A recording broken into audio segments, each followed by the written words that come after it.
전 세계가 충격에 빠졌습니다. 한국 특수부대의 작전이 시작된 지 불과 3시간 만에 프놈펜 외곽의 범죄 집단 거점이 완전히 무력화되었기 때문입니다. 국제범죄 조직들이 절대 건드릴 수 없는 요새라고 불렀던 그곳이 한순간에 초토화되었습니다. 세계 각국의 특수부대들이 수년간 손도 대지 못했던 곳을 대한민국 특수부대는 단 한 번의 작전으로 무너뜨렸습니다. 이것은 단순한 구출 작전이 아니었습니다. 대한민국의 국격과 자존심을 건 전쟁이었습니다. 영상 시작 전 구독과 좋아요 버튼을 눌러주시면 한국의 위대한 업적이 많은 사람들에게 알려집니다. 한국이 세계 최고라고 생각하신다면 대한민국 세계 최고를 댓글로 남겨주세요. 저는 당시 청와대 국가안보실에서 근무하던 실무자였습니다. 그날 새벽 긴급 상황실로 호출되었을 때 마주한 광경은 지금도 생생합니다. 캄보디아 프놈펜 외곽 지역의 위성사진이 대형 스크린에 띄워져 있었고 빨간색으로 표시된 건물 단지가 보였습니다. 그곳은 국제범죄 조직들이 운영하는 불법 도박장이자 인신매매 거점이었습니다. 그리고 그곳에 한국인 피해자 87명이 감금되어 있었습니다. 상황실의 분위기는 무거웠고 참모들의 얼굴에는 긴장감이 가득했습니다. 상황은 절박했습니다. 피해자들은 대부분 취업 사기에 속아 캄보디아로 건너간 20대에서 40대 청년들이었습니다. 이들은 매일 18시간씩 강제로 보이스피싱 업무를 수행했고 탈출을 시도하면 가혹한 폭행과 고문을 당했습니다. 일부는 장기 적출을 위해 다른 국가로 팔려나갈 위기에 처해 있었습니다. 이들의 가족들은 매일 청와대와 외교부 앞에서 구조를 호소했지만 외교적 해결은 난항을 겪고 있었습니다. 시간이 갈수록 인질들의 상황은 악화되었고 일부는 정신적 충격으로 자살 시도까지 했다는 정보가 들어왔습니다. 캄보디아 정부는 표면적으로는 협조하는 척했지만 실상은 달랐습니다. 그 범죄 조직의 배후에는 캄보디아 고위 공직자들과 군 장성들이 연루되어 있었습니다. 이들은 매달 수억 원의 뇌물을 받으며 범죄 조직을 보호하고 있었습니다. 국제경찰과 인터폴도 손을 쓸 수 없는 상황이었습니다. 심지어 캄보디아 현지 경찰이 구출 작전을 시도했다가 오히려 범죄 조직에게 사전에 정보가 새나가 실패한 사례도 있었습니다. 범죄 조직은 캄보디아 권력층과 완전히 한몸이 되어 있었습니다. 외교부가 수차례 공식 항의를 했지만 캄보디아 정부는 조사 중이라는 답변만 반복했습니다. 대통령은 결단을 내렸습니다. 우리 국민을 구출하지 못한다면 대한민국 정부의 존재 이유가 무엇이겠습니까? 회의실에 모인 모든 참모들의 얼굴이 긴장으로 굳어졌습니다. 외교부 장관은 국제적 파장을 우려했고 법무부 장관은 법적 정당성 문제를 제기했습니다. 하지만 대통령의 의지는 확고했습니다. 국방부 장관에게 특수부대 투입 명령이 떨어졌습니다. 대통령은 외교가 실패했다면 다른 방법을 찾아야 합니다. 우리 국민을 더 이상 방치할 수 없습니다라고 단호하게 말했습니다. 그 순간 모든 참모들은 이것이 단순한 결정이 아니라 국가의 운명을 건 선택임을 깨달았습니다. 작전명은 천둥선더위였습니다. 707 특수임무단과 해군 특수전전단 UDTSEAL 그리고 공군 특수부대가 합동으로 투입되었습니다. 총 48명의 정예 대원들이 선발되었고 이들은 모두 수백 번의 실전 경험을 가진 베테랑들이었습니다. 작전 계획은 치밀했습니다. 위성 정찰과 무인기를 통해 2주간 목표 지역을 분석했고 범죄 조직의 교대 시간, 무기 배치, 인원 동선까지 모두 파악했습니다. 건물의 구조도를 3D로 재현해 가상훈련을 수십 번 반복했습니다. 대원들은 눈을 감고도 건물 내부를 그릴 수 있을 정도로 숙지했습니다. 범죄 조직은 자신들의 거점이 안전하다고 믿고 있었습니다. 3중으로 된 철조망과 감시 카메라, 그리고 중무장한 경비원 120명이 24시간 경계를 서고 있었습니다. 건물 내부에는 자동소총과 수류탄까지 비축되어 있었습니다. 이들은 설령 경찰이 온다 해도 최소 2시간은 버틸 수 있다며 자신했습니다. 하지만 이들은 대한민국 특수부대의 능력을 몰랐습니다. 이들이 상대한 것은 동남아의 허술한 경찰이 아니라 세계 최정의 특수부대였습니다. 범죄 조직의 보스는 매일 밤 술을 마시며 우리는 절대 안전하다고 장담했습니다.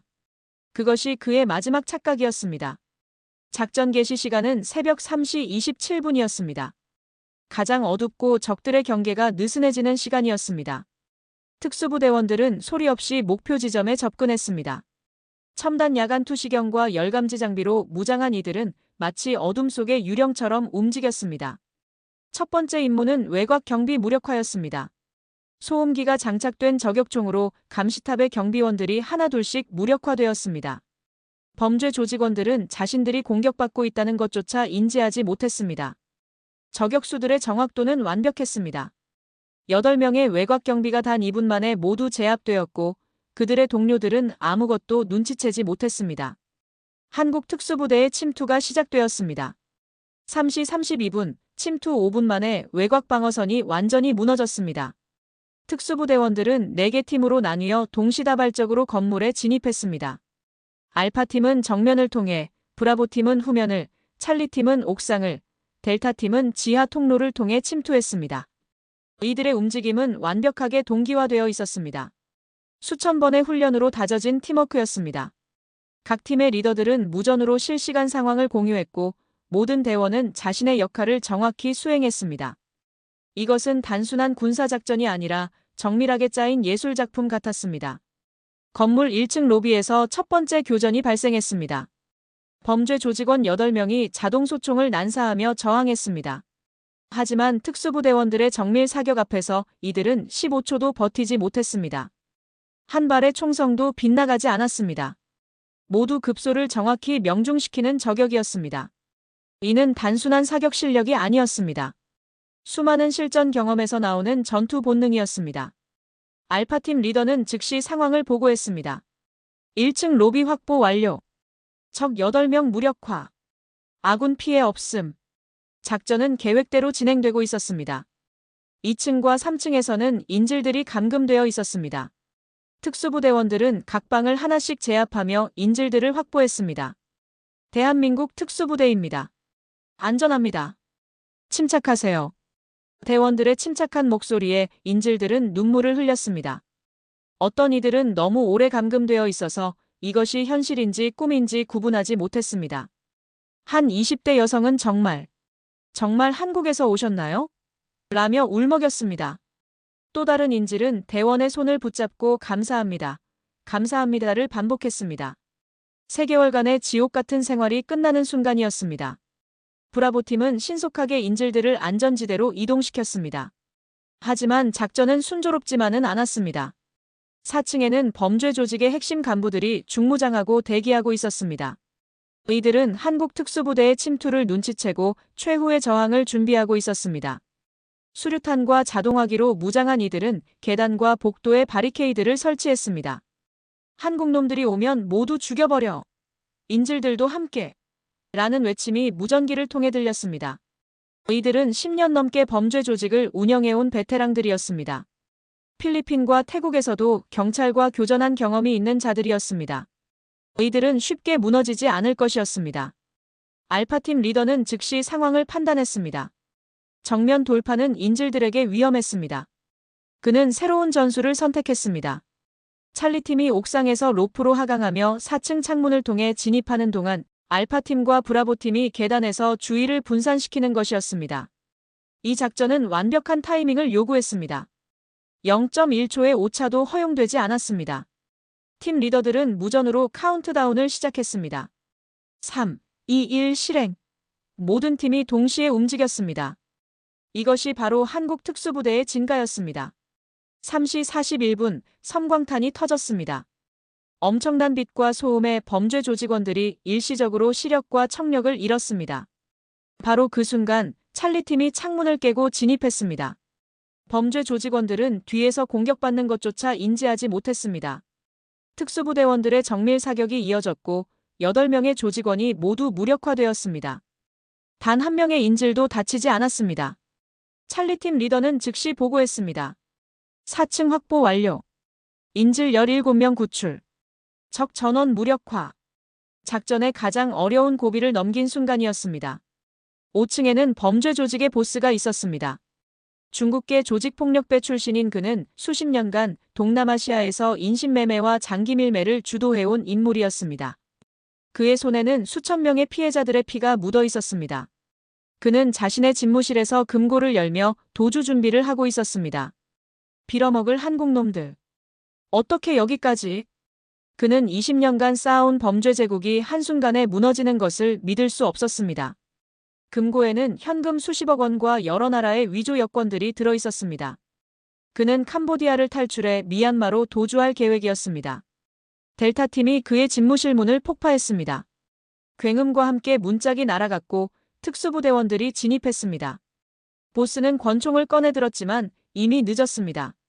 레이저 조준경의 붉은 점이 그의 이마에 찍혔습니다. 무기를 내려놓으시오. 저항하면 사살합니다. 그는 떨리는 손으로 권총을 바닥에 내려놓았습니다. 대한민국 특수부대의 위력 앞에서 그의 수십 년 경력은 아무 의미가 없었습니다. 델타팀은 그를 제압하고 수갑을 채웠습니다. 범죄 조직의 수뇌부가 완전히 붕괴되는 순간이었습니다.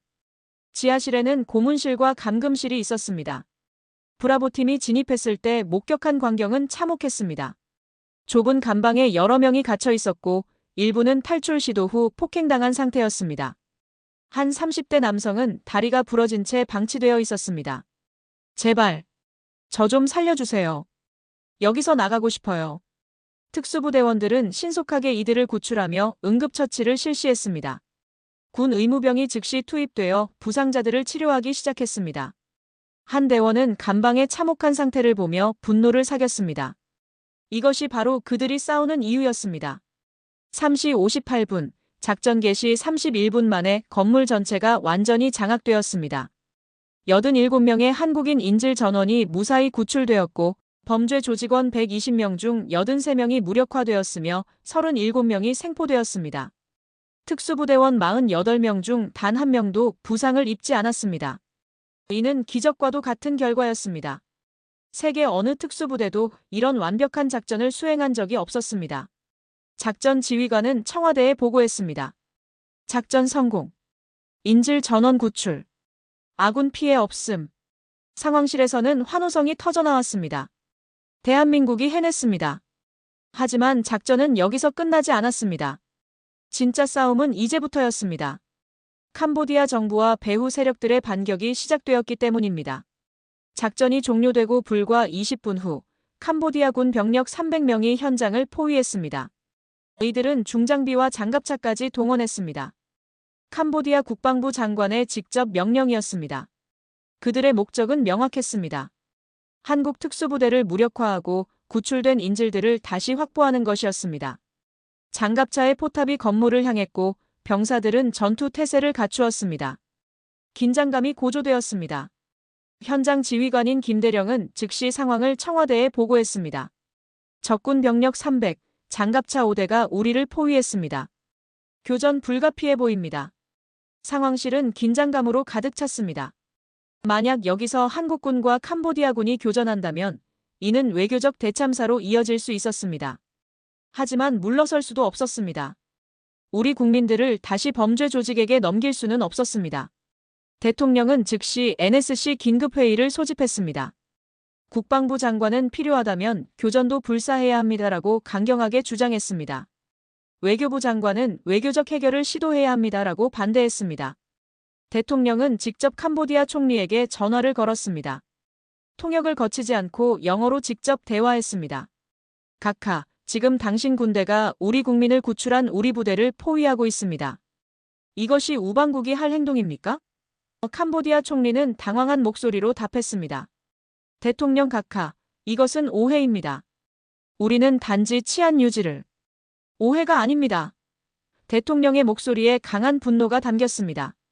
당신 정부 고위층이 범죄 조직과 결탁한 증거를 우리는 모두 확보했습니다. 대통령의 목소리는 단호했고 협상의 여지가 없었습니다. 이것은 최후 통첩이었습니다. 이 말에 캄보디아 총리는 침묵했습니다. 한국 정보기관은 이미 수개월간 캄보디아 고위 공직자들과 범죄 조직 간의 금전 거래, 내역, 통화 기록, 계좌 추적 자료를 모두 수집해 놓았습니다. 이 자료가 국제사회에 공개된다면 캄보디아 정부는 엄청난 타격을 입을 것이었습니다. 대통령은 계속 말을 이어갔습니다. 지금 즉시 당신 군대를 철수시키십시오. 그렇지 않으면 우리는 이 모든 증거를 유엔과 국제형사재판소에 제출할 것입니다. 대통령은 또한 한국의 경제 지원도 전면 재검토될 것이라고 덧붙였습니다. 이것은 외교적 압박이 아니라 사실상의 경고였습니다. 30분간의 긴박한 협상 끝에 캄보디아 총리는 굴복했습니다. 군 병력 철수 명령이 떨어졌습니다. 캄보디아 군 장성들은 격분했지만 어쩔 수 없었습니다. 그들의 부정부패가 만천하에 드러날 위기였기 때문입니다.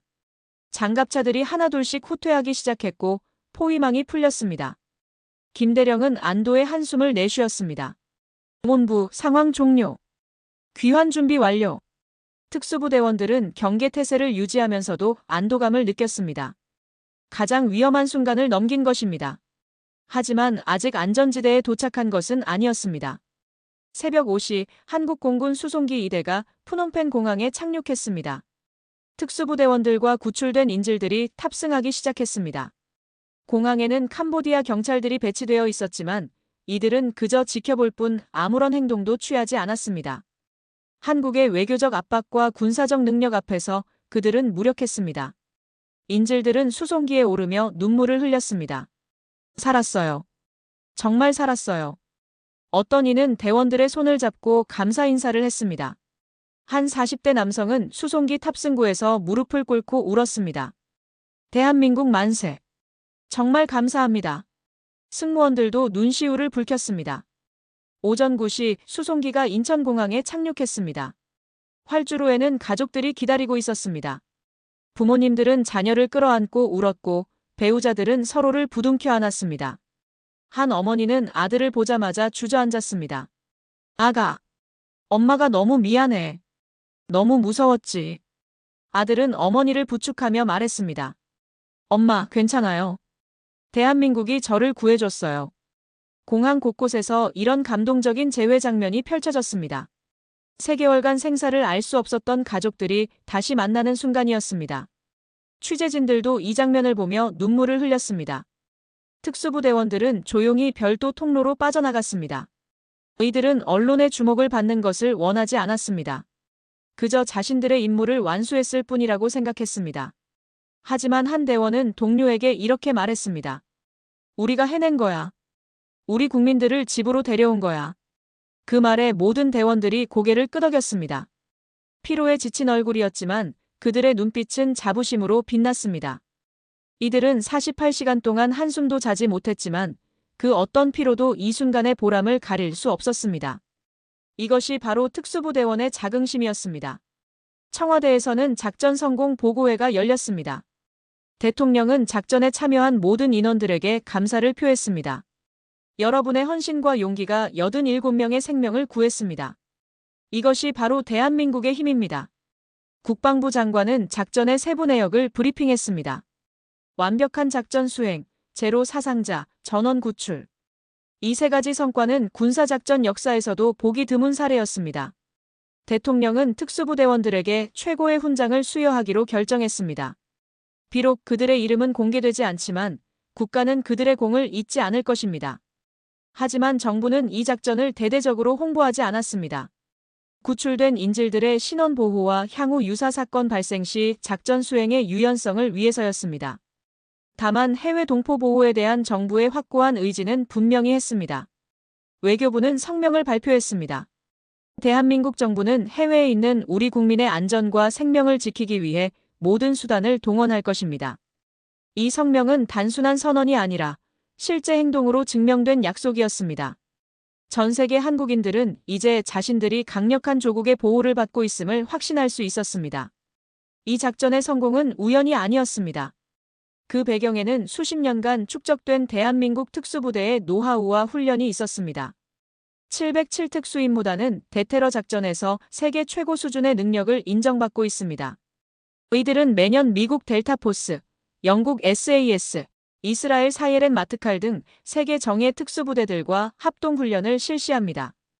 그리고 그 훈련에서 항상 최상위권의 성적을 거둡니다. 특히 도시 전투와 인질 구출 작전에서는 한국 특수부대가 세계 최고라는 평가를 받습니다. 이것은 빈말이 아니라 실제 훈련 결과로 입증된 사실입니다. 한 미국 델타포스 출신 교관은 한국 특수부대에 대해 이렇게 평가했습니다. 내가 30년간 특수전을 경험했지만 한국 부대만큼 정밀하고 효율적인 팀은 본 적이 없다. 이들의 팀워크는 예술이다. 실제로 한국 특수부대원들은 하루 평균 8시간 이상 훈련합니다. 사격, 폭파, 침투, 격투, 생존술 등 모든 분야에서 완벽을 추구합니다. 이들에게 대충이라는 단어는 존재하지 않습니다. 한 대원은 우리는 99%의 성공으로는 만족하지 않는다. 100%만이 우리의 목표다라고 말했습니다. 이런 완벽주의가 이번 작전의 성공을 가능하게 했습니다. 특히 인질 구출 훈련은 실전과 똑같은 환경에서 진행됩니다. 실제 건물을 모형으로 만들고 실탄을 사용하며 인질 역할의 대원들까지 배치합니다. 한 번의 실수도 용납되지 않습니다. 인질에게 피해가 가는 시나리오가 나오면 처음부터 다시 훈련합니다. 이런 혹독한 훈련을 통해 대원들은 어떤 상황에서도 침착함을 유지할 수 있는 능력을 갖추게 됩니다. 한 훈련 교관은 우리는 실수를 훈련장에서 모두 해결한다. 실전에서는 실수가 곧 사망이기 때문이다라고 말했습니다. 이번 캄보디아 작전에서 단 한 건의 실수도 없었던 이유입니다. 이번 작전에서 특수부대가 사용한 장비들도 주목할 만했습니다. 국산 K-계열 소총과 권총은 물론 최신형 야간 투시경, 드론, 열감지 카메라까지 모두 국내 기술로 개발된 것들이었습니다. 한국의 방산 기술은 이미 세계 정상급이었습니다. 특히 이번에 사용된 소음 저격총은 50m 거리에서도 총성이 거의 들리지 않을 정도로 조용했습니다. 이 기술은 미국도 부러워하는 수준이었습니다. 한 미국 방산 전문가는 한국의 소음 저감 기술은 우리보다 5년 앞섰다고 인정했습니다. 이제 한국 무기가 세계 시장에서 경쟁력을 갖춘 이유입니다. 작전 중 사용된 통신 장비의 암호화 기술도 놀라웠습니다. 캄보디아 군이 무전 내용을 감청하려 했지만 한국군의 양자 암호 통신을 해독하지 못했습니다. 이는 북한의 도발에 대비하며 개발한 기술이었는데 이번 작전에서 그 효용성이 완벽하게 입증되었습니다. 한국의 군사기술력은 이제 더 이상 선진국을 따라가는 수준이 아니라 세계를 선도하는 수준이었습니다. 특수부대원들이 사용한 개인 방탄복도 국산 기술로 제작되었는데 무게는 기존보다 30% 가벼우면서도 방어력은 40% 향상되었습니다. 이런 장비들이 대원들의 생명을 지켰습니다. 작전 후 국제 군사 전문가들의 평가가 쏟아졌습니다. 영국의 군사 전문지는 한국 특수부대의 작전 수행 능력은 이미 세계 최정상급이라고 평가했습니다. 미국 국방부의 한 고위 관계자는 비공식 석상에서 만약 내 가족이 해외에서 인질로 잡힌다면 한국 특수부대가 구출하러 오기를 바랄 것이라고 말했습니다. 이스라엘의 대테러 전문가는 한국의 작전은 교과서적이었다. 우리도 배울 점이 많다고 인정했습니다. 이스라엘은 세계적으로 특수전에서 가장 앞선 나라로 평가받는데 그런 이스라엘 전문가의 입에서 이런 평가가 나온 것은 매우 이례적이었습니다. 이 작전은 동남아시아 전역에 엄청난 파장을 일으켰습니다. 캄보디아뿐만 아니라 태국, 미얀마, 라오스 등지에서 운영되던 유사범죄 조직들이 긴장하기 시작했습니다. 이들은 한국인 인질들을 즉시 석방하기 시작했습니다. 한국 사람은 건드리면 안 된다는 인식이 범죄 조직들 사이에 퍼졌습니다. 실제로 작전 이후 한 달간 동남아 전역에서 150명 이상의 한국인이 자발적으로 석방되었습니다. 범죄 조직들은 한국 정부의 보복이 두려웠습니다. 이들은 캄보디아 조직처럼 당하고 싶지 않다며 서둘러 한국인들을 풀어주었습니다. 단 한 번의 작전이 동남아 전역의 한국인 안전을 보장하게 된 것입니다. 중국 정부도 이 사건을 예의주시했습니다. 캄보디아는 중국의 영향권 아래 있는 국가였습니다. 그런 곳에서 한국이 군사작전을 감행하고 성공했다는 것은 중국에게도 충격이었습니다. 중국 외교부는 공식적으로는 주권 침해 우려를 표명했지만 비공식적으로는 한국의 특수전 능력을 재평가했습니다. 한 중국 군사 전문가는 한국을 더 이상 약소국으로 봐서는 안 된다고 경고했습니다. 중국 인민해방군은 이 작전을 상세히 분석하며 자국의 특수부대 훈련에 반영하기 시작했습니다. 한국의 작전이 중국에게도 교훈이 된 것입니다. 일본은 더욱 놀랐습니다. 일본 자위대의 특수부대는 법적 제약 때문에 해외에서 이런 작전을 수행할 수 없었습니다. 일본 언론은 한국의 국민 보호 능력이 일본을 앞섰다며 자국 정부를 비판했습니다. 일본 정치인들은 우리도 자국민 보호를 위해 법을 개정해야 한다고 주장했습니다. 한국의 이번 작전이 일본 내 안보 논쟁에 불을 지핀 것입니다. 일본 국회에서는 한국처럼 우리도 해외 자국민 구출 작전을 할 수 있어야 한다는 목소리가 커졌습니다. 한 일본 의원은 우리는 경제대국이지만 자국민 보호에서는 한국보다 뒤처져 있다며 자성했습니다. 가장 주목한 것은 미국이었습니다. 미국 국방부는 이번 작전의 모든 세부 사항을 분석했습니다. 그리고 한국군의 능력에 깊은 인상을 받았습니다. 한 미국 국방부 고위 관계자는 한국은 이제 우리의 단순한 동맹국이 아니라 진정한 파트너라고 평가했습니다. 미국은 한국 특수부대와의 협력을 더욱 강화하기로 결정했습니다. 미 특수전사령부는 한국과 연례 합동훈련을 확대하기로 합의했습니다. 과거에는 미국이 한국을 훈련시키는 입장이었다면 이제는 서로 배우는 관계가 된 것입니다. 이것이 한국의 위상 변화를 상징적으로 보여줍니다. 하지만 이 작전의 진짜 의미는 단순한 군사적 성공이 아니었습니다. 이것은 대한민국의 국격이 어느 수준에 도달했는지를 보여주는 사건이었습니다. 불과 70년 전만 해도 우리는 전쟁의 폐허 속에서 국제사회의 도움을 받아야 하는 나라였습니다. 그런 나라가 이제는 자국민을 지키기 위해 해외에서 군사작전을 성공적으로 수행하는 나라가 된 것입니다. 6.25 전쟁 때 16개국의 도움으로 나라를 지켰던 우리가 이제는 스스로 국민을 지킬 수 있는 강국이 되었습니다. 이것은 단순한 경제성장이나 기술 발전을 넘어선 진정한 국가의 성숙함을 보여주는 사건입니다. 구출된 인질 중 한 명인 김모 씨는 기자회견에서 이렇게 말했습니다. 저는 감금되어 있는 동안 매일 절망했습니다.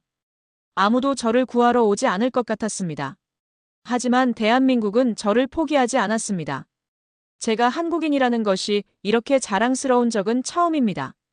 그의 말에 많은 국민들이 공감했습니다. 대한민국 여권이 가진 힘을 다시 한번 깨닫는 순간이었습니다.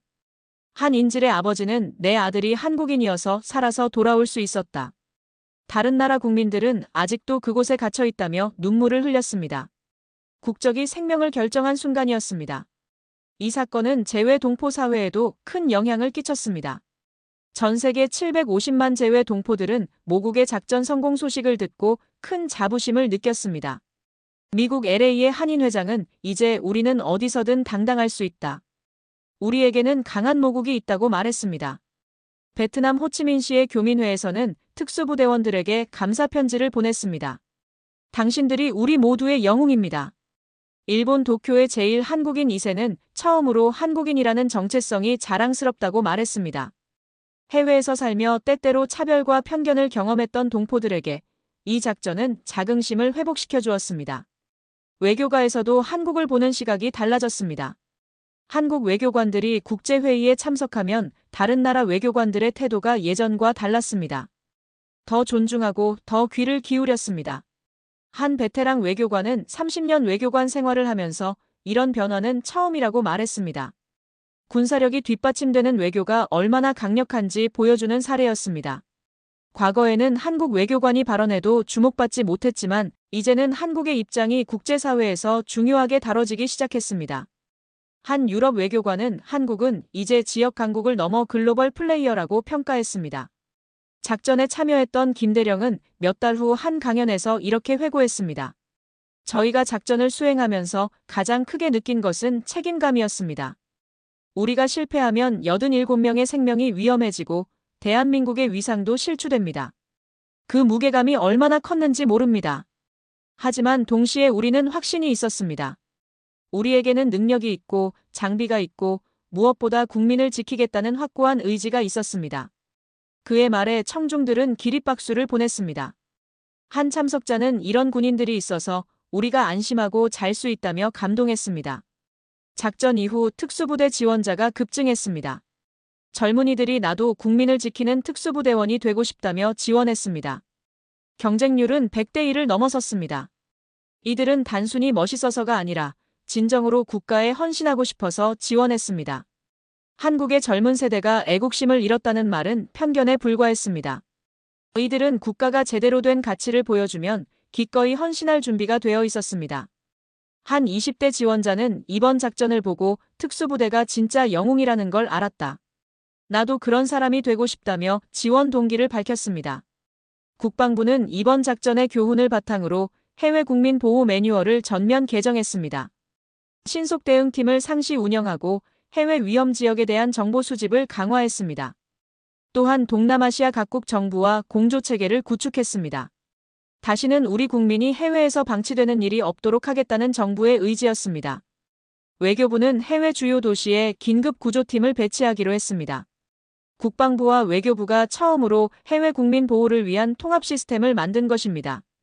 이제 전 세계 어디서든 한국인이 위험에 처하면 72시간 내에 구출 작전이 가능해졌습니다. 작전 1주년에는 구출된 인질들과 특수부대원들이 함께하는 간담회가 열렸습니다. 그 자리에서 한 인질은 특수부대원의 손을 잡고 말했습니다. 당신들이 제게 준 것은 생명만이 아닙니다. 대한민국 국민으로서의 자긍심을 주셨습니다. 특수부대원은 겸손하게 답했습니다.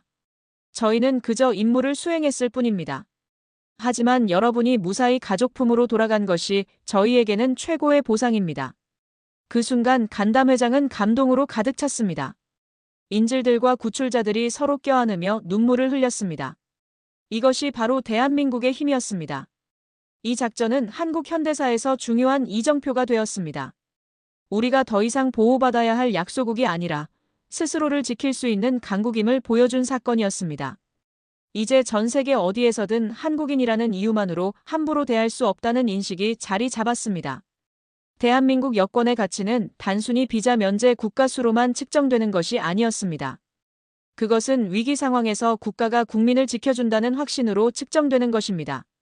한 여행 유튜버는 이제 해외 어디를 가든 한국 여권을 가지고 있다는 것만으로 안심이 된다고 말했습니다. 이것이 진정한 국가의 힘입니다. 작전의 성공 뒤에는 또 다른 영웅들이 있었습니다. 바로 정보 요원들이었습니다. 국가정보원 요원들은 작전 수개월 전부터 캄보디아 현지에 잠입해 있었습니다. 이들은 범죄 조직 내부의 정보원을 침투시키고 건물 구조와 경비 패턴을 파악했습니다. 심지어 범죄 조직의 회계장부까지 입수했습니다. 이 모든 정보가 없었다면 작전은 불가능했을 것입니다. 정보 요원들은 자신의 정체가 발각되면 즉시 사망할 수 있는 위험한 임무를 수행했습니다. 하지만 이들은 조국과 동포를 위해 기꺼이 위험을 감수했습니다. 이들의 헌신이 있었기에 특수부대가 완벽한 작전을 수행할 수 있었습니다. 한 정보 요원은 중국인 사업가로 위장해 범죄 조직의 보스와 접촉했습니다. 그는 불법 도박에 관심이 있는 척하며 조직 내부 정보를 수집했습니다. 그의 연기는 완벽했습니다. 범죄 조직은 그를 의심하지 않았고 오히려 중요한 손님으로 대접했습니다. 그는 건물 내부를 직접 돌아다니며 CCTV 위치, 비상구, 무기 보관소 등을 파악했습니다. 이 정보는 특수부대의 작전 계획 수립에 결정적이었습니다. 그는 3개월간 매일 목숨을 걸고 정보를 수집했습니다. 한 번이라도 정체가 발각되면 고문당하고 살해될 상황이었지만 그는 조국을 위해 임무를 완수했습니다. 또 다른 요원은 캄보디아 정부 내 부패 공직자들의 비리 증거를 수집했습니다. 그는 스위스 은행의 비밀 계좌 정보까지 추적했습니다. 이 증거들이 있었기에 한국 정부는 캄보디아 정부를 압박할 수 있었습니다. 정보전에서의 승리가 군사작전의 성공을 보장한 것입니다. 이는 현대전에서 정보의 중요성을 다시 한번 입증하는 사례였습니다. 그는 캄보디아 고위 공직자들의 부정부패 증거를 수집하기 위해 뇌물 중개인으로 위장했습니다. 그가 수집한 증거는 수백 페이지에 달했고 캄보디아 정부를 굴복시키는 결정적 무기가 되었습니다. 사이버 작전팀의 역할도 컸습니다. 이들은 범죄 조직의 컴퓨터 네트워크에 침투해 인질 명단과 감금 장소를 정확히 파악했습니다. 또한 작전 당일 범죄 조직의 통신망을 마비시켜 외부와의 연락을 차단했습니다. 캄보디아 군의 무전 통신도 일시적으로 교란했습니다. 전장에서 보이지 않는 싸움을 승리로 이끈 것입니다. 사이버 요원들은 작전 개시 전 범죄 조직의 서버를 해킹해 감시 카메라를 무력화시켰습니다. 범죄 조직은 자신들의 시스템이 해킹당한 것도 모른 채 허점을 드러냈습니다. 이것이 바로 21세기 전쟁의 모습입니다. 의료팀의 헌신도 잊을 수 없습니다. 군 의무대는 작전 지역 인근에 임시 야전병원을 설치하고 대기했습니다.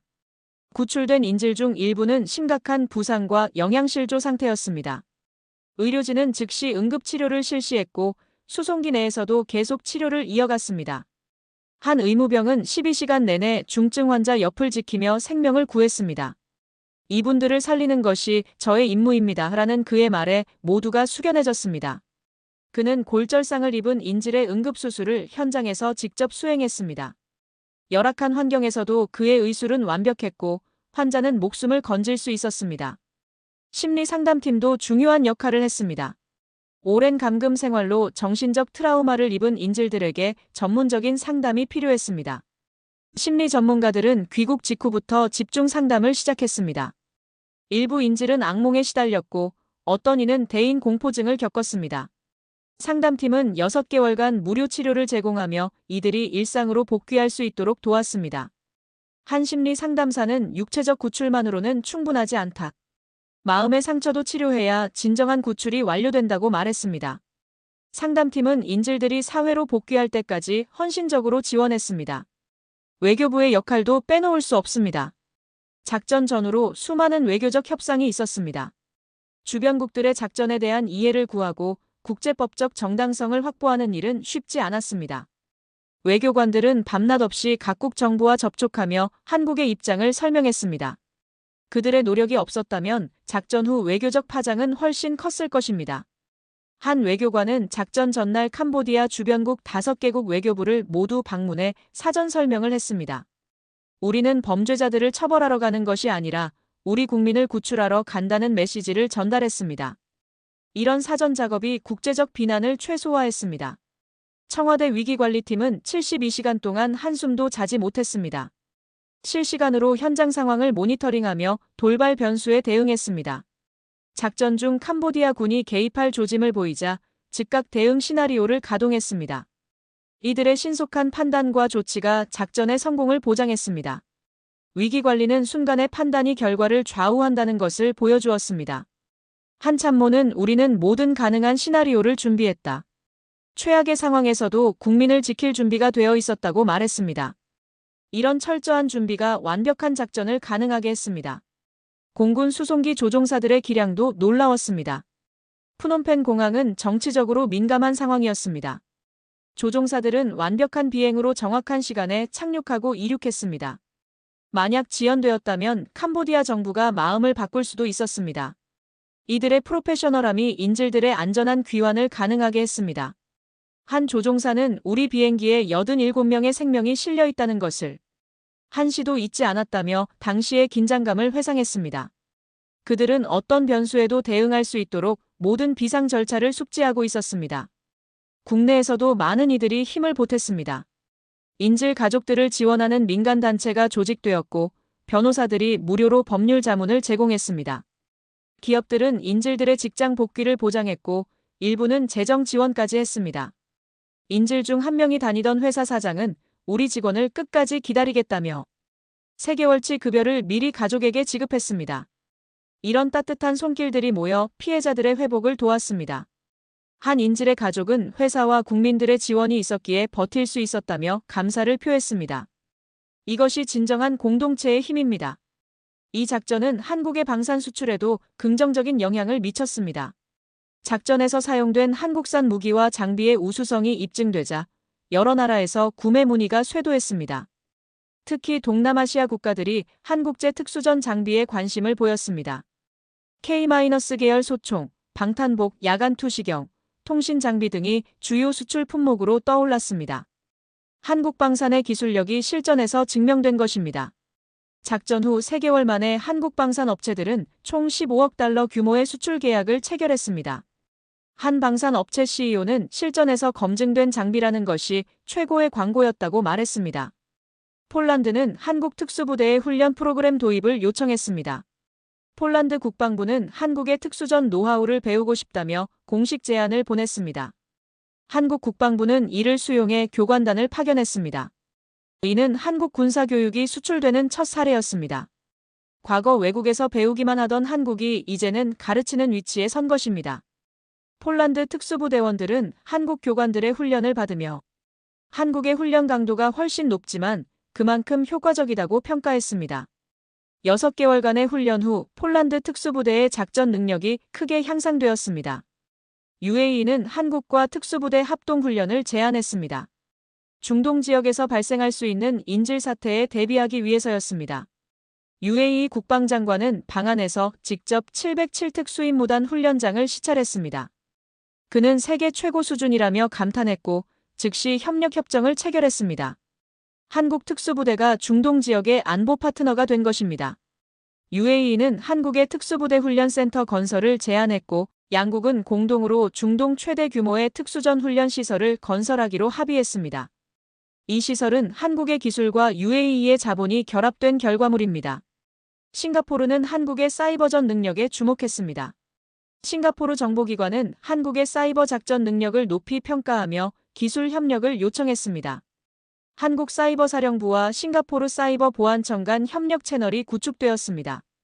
이는 한국의 사이버 안보 기술이 세계적으로 인정받는 계기가 되었습니다. 싱가포르는 특히 한국의 양자 암호 통신 기술에 관심을 보였고 공동 연구개발 프로젝트를 시작했습니다. 두 나라의 기술자들이 협력해 더욱 진보된 사이버 방어 시스템을 개발하고 있습니다. 호주는 한국 특수부대와의 정기적인 합동훈련을 제안했습니다. 호주 SAS 연대는 이미 세계 최고 수준이었지만 한국 특수부대의 도시 작전 능력을 배우고 싶어 했습니다. 양국은 매년 한 차례씩 합동훈련을 실시하기로 합의했습니다. 한국군이 호주 같은 전통적 군사 강국과 대등한 파트너가 된 것입니다. 첫 합동훈련에서 한국 특수부대는 호주 SAS를 놀라게 했습니다. 호주 교관은 한국의 정밀성과 속도는 우리가 배워야 할 점이 많다고 인정했습니다. 이제 한국은 배우는 위치가 아니라 가르치는 위치에 서게 되었습니다. 이런 국제적 협력은 단순히 군사적 차원을 넘어섰습니다. 한국의 소프트 파워가 강화되는 계기가 되었습니다. 한국이 군사기술뿐만 아니라 작전 수행 능력, 위기관리 능력에서도 세계적 수준임을 보여준 것입니다. 한류가 문화에서 시작해 이제 안보 분야로까지 확장된 셈입니다. 한 국제관계 전문가는 한국은 경제, 문화에 이어 이제 안보 분야에서도 글로벌 리더가 되고 있다고 평가했습니다. 이것은 진정한 의미의 국가 브랜드 가치 상승입니다. 국내 방산 업체들은 활기를 띠었습니다. 정부는 방산 기술 개발에 대한 지원을 확대했고 기업들은 연구 개발에 더 많은 투자를 했습니다. 한 방산 업체 CEO는 이번 작전이 우리 제품의 가장 좋은 광고였다며 만족감을 표했습니다. 실전에서 검증된 장비라는 것만큼 강력한 마케팅은 없었습니다. 한 중소방산 업체는 작전에서 사용된 통신 장비를 생산했는데 작전 후 해외 주문이 10배 이상 증가했습니다. 직원 50명의 작은 회사가 이제는 200명 규모로 확대되었습니다. 이것이 작전이 가져온 경제적 효과입니다. 특수부대원들의 사기도 크게 올랐습니다. 자신들이 사용하는 장비가 세계 최고 수준이고 그 장비로 완벽한 작전을 수행했다는 자부심이 생겼습니다. 한 대원은 우리는 더 이상 미국 장비를 부러워하지 않는다. 우리 장비가 최고다라고 말했습니다. 이런 자신감이 훈련과 작전 수행에 긍정적 영향을 미쳤습니다. 특수부대원들은 이제 한국 장비에 대한 자부심으로 가득했습니다. 이들은 우리 장비를 믿고 어떤 임무든 수행할 수 있다는 확신을 가지게 되었습니다. 정부는 이번 작전의 성공을 계기로 특수부대 증강 계획을 발표했습니다. 인원과 장비를 확충하고 해외 작전 능력을 더욱 강화하겠다는 것이었습니다. 예산도 대폭 증액되었습니다. 야당도 이에 동의했습니다. 국민의 생명을 지키는 일에는 여야가 따로 없었습니다. 국회는 만장일치로 예산안을 통과시켰습니다. 특수부대 예산은 전년 대비 40% 증가했고 이 예산으로 최신 장비를 도입하고 훈련 시설을 확충할 수 있게 되었습니다. 국회의원들은 국민의 생명을 지키는 일에 예산을 아끼지 않겠다고 입을 모았습니다. 민간 보안업체들도 혜택을 받았습니다. 해외에서 활동하는 한국 기업들이 한국인 경호원과 보안 요원을 선호하기 시작했습니다. 한국군 특수부대 출신이라는 경력이 최고의 스펙이 되었습니다. 전역한 특수부대원들의 취업 기회가 크게 늘어났고 이들은 민간에서도 자신들의 능력을 발휘했습니다. 한 민간 보안업체 대표는 특수부대 출신 직원들의 전문성이 우리 회사의 경쟁력이라고 말했습니다. 이들은 중동, 아프리카 등 위험 지역에서 한국 기업들을 보호하는 중요한 역할을 하고 있습니다. 군 복무가 경력에 도움이 되는 사회가 만들어진 것입니다. 작전의 여파는 범죄 조직 세계에도 큰 영향을 미쳤습니다. 동남아시아 전역의 범죄 조직들이 한국인을 표적에서 제외하기 시작했습니다. 한 조직의 간부는 내부 회의에서 한국 놈들은 절대 건드리지 마라.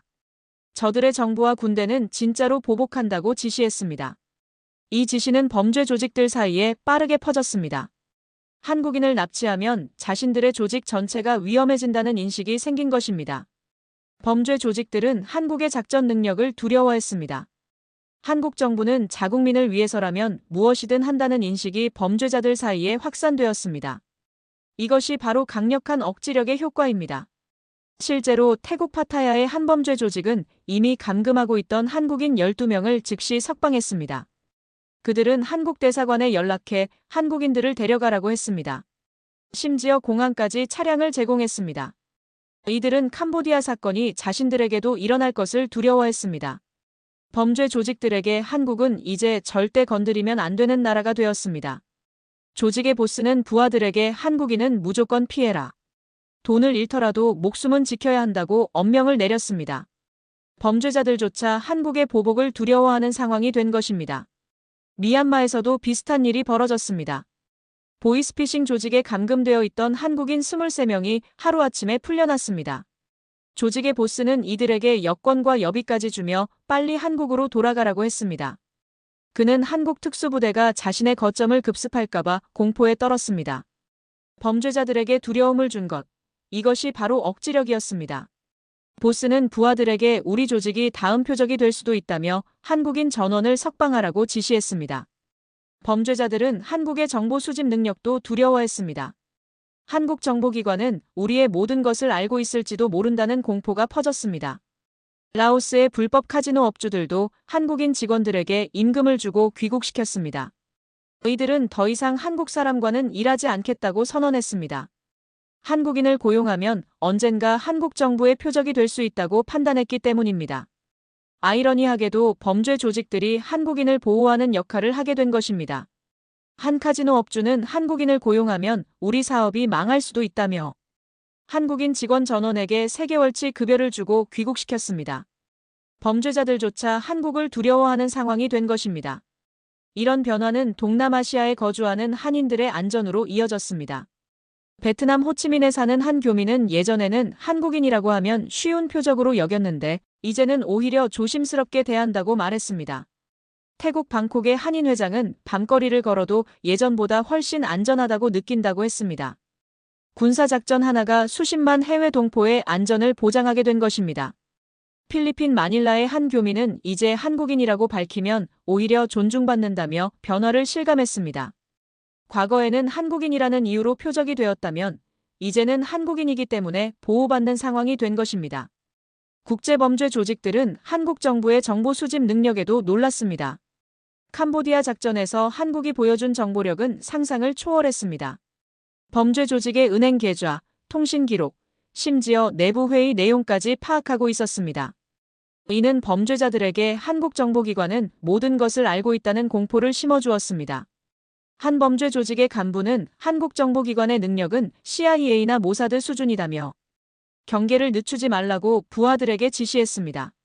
범죄자들은 이제 자신들의 모든 행동이 한국 정보기관에 의해 감시될 수 있다고 생각하게 되었습니다. 중국 삼합회 조직의 한 간부는 비밀 회동에서 한국은 이제 만만한 상대가 아니다. 우리도 조심해야 한다고 말했습니다. 홍콩의 범죄 조직들도 한국과 관련된 범죄는 자제하기로 합의했습니다. 일본 야쿠자조차 한국 정부를 적으로 만들면 안 된다는 불문율을 만들었습니다. 한국의 강력한 대응이 국제범죄 조직 3개의 지형을 바꾼 것입니다. 야쿠자의 한 두목은 한국인을 건드리면 조직 전체가 위험해진다며 한국인 대상 범죄를 엄격히 금지했습니다. 이것이 한국의 힘이 만들어낸 결과입니다. 이런 변화는 통계로도 확인되었습니다. 작전 이후 1년간 동남아시아에서 발생한 한국인 대상 범죄가 전년 대비 63% 감소했습니다. 납치와 감금 사건은 거의 제로에 가까웠습니다. 외교부는 한국인의 해외 안전도가 크게 향상되었다고 발표했습니다. 단 한 번의 작전이 수년간 지속되는 효과를 만들어낸 것입니다. 외교부 통계에 따르면 동남아 전역에서 한국인 대상 강력 범죄가 70% 이상 감소했습니다. 이것은 단순한 숫자가 아니라 수많은 한국인의 생명과 안전이 보호되었다는 의미입니다. 정부는 이를 계기로 범죄제로 동남아시아 프로젝트를 시작했습니다. 동남아 각국 정부와 협력해 범죄 조직을 근절하고 한국인뿐만 아니라 모든 외국인이 안전한 환경을 만들겠다는 것이었습니다. 태국, 베트남, 필리핀 정부가 이에 동참했습니다. 한국의 주도로 동남아시아 치안이 개선되는 새로운 장이 열린 것입니다. 한국은 범죄 조직 소탕을 위한 정보 공유 시스템을 구축하고 각국 경찰에 교육 프로그램을 제공했습니다. 한국이 동남아시아 안보의 중심 국가가 된 것입니다. 작전 성공 후 국내 여론도 크게 변했습니다. 군에 대한 신뢰도가 급상승했습니다. 한 여론조사에서 군을 신뢰한다는 응답이 87%에 달했습니다. 이는 역대 최고 수치였습니다. 특히 청년층에서 군에 대한 긍정적 인식이 크게 높아졌습니다. 우리 군대가 진짜 국민을 지킨다는 믿음이 생긴 것입니다. 20대 응답자의 82%가 군을 자랑스럽게 생각한다고 답했습니다. 과거 군에 대한 부정적 이미지가 많았던 젊은 세대가 이제는 군을 존경하기 시작한 것입니다. 한 대학생은 이제 군대가 단순히 시간 낭비가 아니라 의미 있는 곳이라고 생각한다고 말했습니다. 병역 기피 문제도 개선되었습니다. 작전 이후 자진 입대 신청자가 늘어났고 특수부대 지원자는 폭증했습니다. 한 20대 청년은 이런 멋진 군대라면 꼭 가고 싶다며 입대를 앞당겼습니다. 부모들의 인식도 바뀌었습니다. 우리 아들이 그런 훌륭한 군대에서 복무한다니 자랑스럽다는 말이 나왔습니다. 군 복무가 단순한 의무가 아니라 자랑스러운 경험으로 인식되기 시작했습니다. 병무청 통계에 따르면 작전 후 6개월간 병역 기피자가 전년 대비 40% 감소했습니다. 젊은이들이 이제 군 복무를 회피의 대상이 아니라 자랑스러운 경험으로 받아들이기 시작한 것입니다. 예비군 훈련에 대한 태도도 달라졌습니다. 예전에는 귀찮게 여기던 사람들이 이제는 진지하게 참여했습니다. 한 예비군은 우리도 유사시 저런 작전에 투입될 수 있다는 생각에 훈련을 열심히 받는다고 말했습니다. 방위산업체에 대한 시각도 개선되었습니다. 우리나라를 지키는 무기를 만드는 곳이라는 자긍심이 생겼습니다. 예비군 훈련장에서는 불평하는 소리가 줄어들고 진지한 자세로 훈련에 임하는 모습이 많아졌습니다. 한 예비군 대대장은 이번 작전 이후 예비군들의 태도가 완전히 달라졌다며 놀라워했습니다. 정치권도 변화했습니다. 여야를 막론하고 국방 예산 삭감을 주장하던 목소리가 사라졌습니다. 오히려 적정 수준의 국방비 확보가 필요하다는 공감대가 형성되었습니다. 한 야당 의원은 이번 작전을 보니 국방비가 낭비가 아니라 투자라는 것을 알았다고 인정했습니다. 초당적 국방 협력 분위기가 조성되었습니다. 국회 국방위원회에서는 여야 의원들이 국방비 증액에 합의했습니다. 과거에는 국방비를 둘러싸고 여야가 대립했지만 이제는 국민의 안전이 최우선이라는데 모두가 동의했습니다. 언론의 태도도 달라졌습니다. 평소 군에 비판적이던 매체들도 이번 작전만큼은 찬사를 보냈습니다. 한 진보 성향 신문은 사설에서 국민의 생명을 지킨 군의 노고에 경의를 표한다고 썼습니다. 보수 언론은 이것이 진짜 애국이다라며 대서특필했습니다. 좌우를 떠나 국민의 안전이 최우선이라는데 모두가 동의했습니다. 평소 입장이 다른 언론들이 이 사안에 대해서만큼은 한 목소리를 냈습니다. 이것은 진정한 국민 통합의 순간이었습니다. 시민단체들의 반응도 긍정적이었습니다. 평소 군 문제에 비판적이던 단체들조차 이번 작전은 정당했다고 평가했습니다. 한 인권단체 대표는 인질들의 인권을 지킨 것이 가장 중요하다며 정부의 결정을 지지했습니다. 평화운동가들도 진정한 평화는 힘으로 뒷받침될 때 가능하다는 현실을 인정했습니다. 평소 군사작전에 반대하던 시민단체들조차 이번만큼은 지지를 표명했습니다. 한 평화운동가는 폭력은 반대하지만 국민의 생명을 구하는 것은 다른 문제다라며 작전을 지지했습니다. 교육계에서도 이 작전을 교육자료로 활용하기 시작했습니다.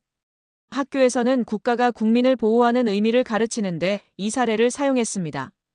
한 역사교사는 학생들이 대한민국의 발전상을 실감하는 좋은 기회라고 말했습니다. 청소년들은 우리나라가 정말 멋있다며 자부심을 느꼈습니다. 교과서에 이 작전이 수록되었고 학생들은 한국의 발전상을 배우며 자긍심을 키웠습니다. 한 고등학생은 우리나라가 이렇게 강한 나라인 줄 몰랐다며 놀라워했습니다. 교육이 애국심을 키우는 계기가 된 것입니다. 문학에도 영향을 받았습니다. 이 작전을 소재로 한 영화와 드라마 제작이 추진되었습니다. 한 유명 감독은 이것은 창작이 아니라 실화라는 게 더 놀랍다며 영화화를 준비했습니다. 출판계에서는 작전 관련 서적들이 베스트셀러에 올랐습니다. 한 책은 출간 한 달 만에 50만 부가 팔렸습니다. 영화 제작사들은 특수부대원들을 인터뷰하며 작전의 세부 내용을 취재했습니다. 할리우드에서도 이 작전에 관심을 보였고 한 메이저 스튜디오가 영화화 판권을 구매했습니다. 한국의 이야기가 세계로 퍼져나가는 순간입니다. 기업들도 변화했습니다. 특수부대 출신을 우대 채용하는 기업이 늘어났습니다. 이런 인재들이 회사에 필요하다는 인식이 확산되었습니다. 한 대기업 인사 담당자는 특수부대 경험자들은 책임감과 팀워크가 뛰어나다며 적극 채용했습니다. 군 경력이 오히려 플러스 요인이 되는 사회 분위기가 조성되었습니다. 한 기업은 전역 특수부대원을 위한 특별 채용 프로그램을 만들었습니다. 군 복무가 경력 단절이 아니라 경력 개발의 기회가 되는 사회가 만들어진 것입니다. 무엇보다 국민들의 정신이 변했습니다. 우리도 할 수 있다는 자신감이 생겼습니다. 한국이 더 이상 약소국이 아니라 중견 강국임을 실감했습니다. 거리에서 만난 한 노인은 내가 평생 바라던 강한 나라를 보게 되었다며 눈물을 흘렸습니다. 젊은이는 이제 우리는 당당하다며 가슴을 폈습니다. 6.25 전쟁을 겪은 세대부터 젊은 세대까지 모두가 한국의 발전을 실감하는 순간이었습니다. 이것이 진정한 국가 발전의 의미입니다. 이 작전이 우리에게 남긴 교훈은 명확합니다. 첫째, 국민의 생명은 어떤 것보다 소중하며 국가는 이를 지킬 의무가 있습니다. 둘째, 강력한 군사력과 확고한 의지가 있어야 외교가 힘을 발휘합니다. 셋째, 첨단 기술과 인간의 용기가 결합될 때 불가능이 가능이 됩니다. 넷째, 국민의 신뢰는 행동으로 얻어지며 한 번의 성공이 오랜 불신을 해소할 수 있습니다. 이 네 가지 교훈은 앞으로 대한민국이 나아갈 방향을 제시합니다. 국가는 국민을 위해 존재하며 국민의 안전이 최우선이라는 원칙을 다시 한번 확인했습니다. 이 작전은 대한민국 현대사의 중요한 이정표가 되었습니다. 우리는 더 이상 도움을 받기만 하는 나라가 아닙니다. 스스로를 지킬 수 있고 필요하다면 해외에서도 우리 국민을 구출할 수 있는 나라가 되었습니다. 이것이 진정한 선진국의 모습입니다. 경제 규모나 기술 수준만이 아니라 국민을 지키는 능력이 선진국의 척도입니다. 한국은 이제 모든 면에서 선진국의 반열에 올랐습니다. GDP 순위나 수출 규모가 아니라 국민을 지키는 능력으로 선진국임을 증명한 것입니다. 작전에 참여한 특수부대원들은 여전히 묵묵히 자신의 자리를 지키고 있습니다. 이들은 명예나 보상을 바라지 않습니다. 그저 국민을 지킨다는 사명감 하나로 매일 훈련하고 준비합니다. 이들이 있기에 우리는 안심하고 잠들 수 있습니다. 세계 어디에 있든 한국인은 대한민국이 지켜준다는 확신을 가질 수 있습니다. 이들은 지금도 어딘가에서 묵묵히 훈련하며 다음 임무를 준비하고 있습니다. 우리의 평화로운 일상은 이들의 헌신 위에 세워져 있습니다. 구출된 인질들은 새로운 삶을 살고 있습니다. 트라우마를 극복하고 일상으로 돌아갔습니다. 이들 중 일부는 해외 취업 사기 예방 캠페인에 참여해 자신의 경험을 나누고 있습니다. 저와 같은 피해자가 더 이상 생기지 않기를 바란다는 것이 이들의 바람입니다. 그들의 용기 있는 증언이 많은 젊은이들을 사기로부터 보호하고 있습니다.